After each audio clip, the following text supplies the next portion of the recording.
Ooh, that got me emotional. I had not planned that at all.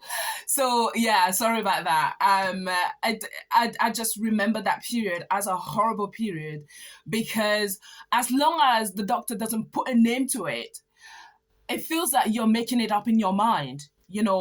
Um, in the office at some point, it felt like I was taking too much time off because I would go to the GP and the GP couldn't put a name to it, and I would come back to my office and one of the boss would say, "Oh, so what was it that did they put a name to it?" And I was starting to feel embarrassed because even I was starting to feel like I was putting this on because nobody could name it. Nobody could name it. And it used to be really embarrassing to print something at the photocopier and having to walk so slowly to go to the photocopier, and you know that people are watching you. It doesn't matter how good you are in your job, because I was damn good at my job. It doesn't matter how good you are at your job.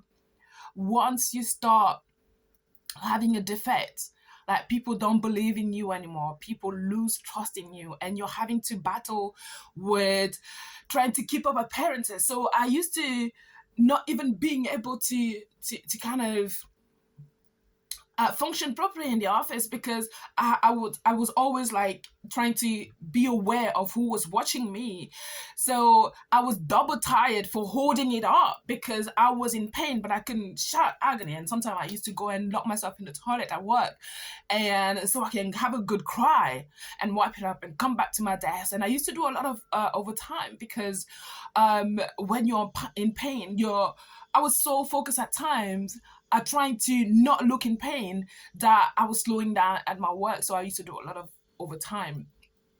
And I was doing events as well. So at some point with the events, I started to book hotel next to work because it meant that I didn't have to travel all the way home. That took often about 2 hours. Because I could only travel by bus, because in the bus at least I had a seat, because it meant that I didn't have to go up and down the stairs in the tube and not having a seat. So I was sitting on the bus. It was much easier. It was taking longer, but I had the space to sit on the bus. So when I did event, I had to book a hotel next door because it meant that I was saving about 4 hours and lying down for the maximum of time the next day to go back to work. So having put a name to it, we finally knew that I had a disability, and we finally knew that I wasn't putting it up.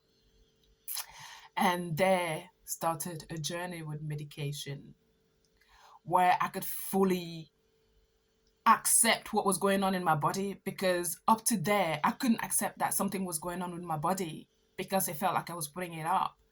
But when we put a name to it and I had medication, that's when I accepted it. And the thing became a full-blown thing that, whew, it was a journey and a half. But I am, thank God, that we finally put a name to it and I had a medication for that. Okay. Next, you'll have to come back for another part 3.